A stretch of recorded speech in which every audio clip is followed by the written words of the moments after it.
Analysis of time series में हम secular trend में चौथी विधि लीस्ट स्क्वायर मेथड के बारे में मैंने आपको समझाया था। आज भी हम इस वीडियो में इसी को कंटिन्यू करेंगे। हमने देखा था कि लीस्ट स्क्वायर मेथड में हम मैथमेटिकल इक्वेशन के थ्रू एक ट्रेंड लाइन, जिसे हम लाइन ऑफ बेस्ट फिट कहते हैं, उसकी स्थापना करते हैं। इसके लिए जो फार्मूले थे वो मैंने आपको बताया था कि ए और बी की वैल्यूज़ को हम इक्वेशन की माध्यम से कैलकुलेट करते हैं। इससे पूर्व के वीडियो में हमने प्रथम वर्ष को ओरिजिन मान के कैलकुलेशन या ट्रेंड लाइन की कैलकुलेशन हमने की थी। आज हम ओरिजिन को मिड ईयर में, यानी हमें जो समक दिए गए हैं, अगर हम उसको ओरिजिन को यानी जिसको आधार मान रहे हैं उसको अगर हम मिड में रखते हैं तो हमारे फॉर्मूलेज़ में कुछ चेंजेस आएगा। सबसे पहला जो फार्मूला हमारा था कि sigma Y is equal to N है प्लस बी सिग्मा एक्स।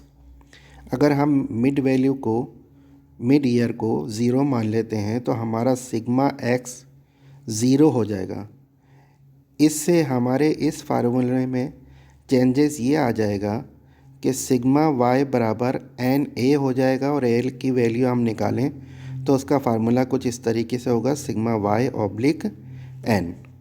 इसी प्रकार से जो दूसरा फार्मूला हमारा था, sigma X Y is equal to sigma X plus B sigma X square, इसमें भी परिवर्तन होगा और ये सिग्मा एक्स वाई हमारा जिसे कहना चाहिए कि उसका जो परिवर्तित फार्मूला होगा वो sigma X Y is equal to B sigma X square, और बी की वैल्यू निकालने के लिए हम सिग्मा एक्स वाई में सिग्मा एक्स स्क्वायर का भाग दे देंगे। तो ए और बी, जिसको हम कांस्टेंट वैल्यू कहते हैं, उसकी वैल्यू निकालने के लिए अब हमारे पास फार्मूला है A is equal to sigma Y oblique N और B is equal to sigma X Y oblique sigma X square.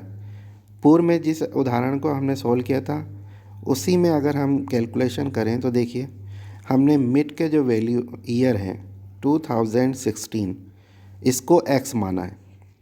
तो इससे पूर्व के जो ईयर हैं जैसे 2015, इसको हम -1, 2014 को -2, 2013 को -3 और 2017 को +1, 2018 को +2 प्लस 2019 को हम +3 के नाम से फिर एक्स स्क्वायर निकालेंगे।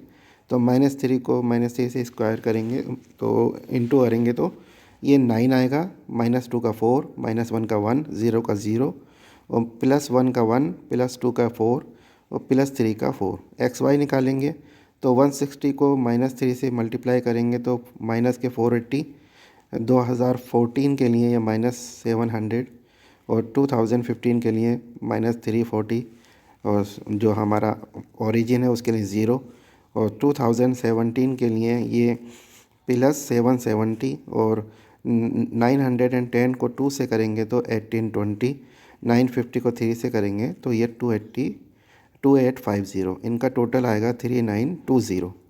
अब हम ए और बी की वैल्यू को निकालेंगे फर्स्ट।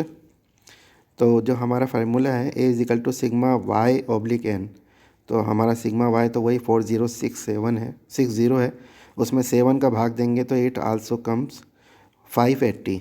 और सिग्मा बी निकालने के लिए हम sigma X Y oblique sigma X square का भाग देंगे तो 3920 में जो हमारा सिग्मा एक्स स्क्वायर है इसका योग जो है 28, इसका भाग देंगे तो 8 कम्स 140। तो हमारे अब ए और बी की वैल्यू हमने निकाल ली है। ट्रेंड निकालने के लिए हम 1 बाय 1 इसको निकाल लेंगे तो 2013 के लिए 580 प्लस 140 इंटू, अब हमारा जो समय है तो ये -3। मैंने आपको बताया था कि ए और बी की वैल्यू कांस्टेंट रहती है, समय के अनुसार से बी की वैल्यू में परिवर्तन आता है। तो -3 है तो इट कम्स 160 और 2014 के लिए वही 580 प्लस 140 इंटू -2 इट कम्स 300। तो हमने पूर्व वाले जो वीडियो में प्रथम वर्ष को आधार माना था तो जो ट्रेंड वैल्यू आई थी, इस विधि में भी ट्रेंड वैल्यू बिल्कुल सेम ही आएंगी, जिनका टोटल 4060 होगा। अगर हम फोरकास्टिंग करें कि 2020 के लिए निकालना चाहें तो हमारा x 4 होगा। देखिए 2019 के लिए इट इज़ 3, तो 2020 के लिए इट विल बी 4। तो 580 plus 140 into 4 it's also come 1140 यानी 1140। तो ये भी बिल्कुल सेम ही आया है।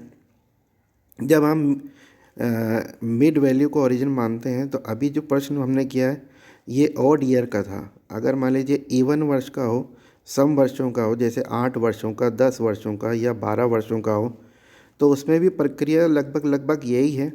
बस आपको करना ये है कि जो x आपने बीच के मूल्य को माना था, जैसे हमने 2016 को माना था, क्योंकि हमारे पास 7 वर्षों के जो आंकड़े थे, ये 9 वर्षों के हों या 11 वर्ष के हों तब तो बीच के वैल्यू को मानेंगे।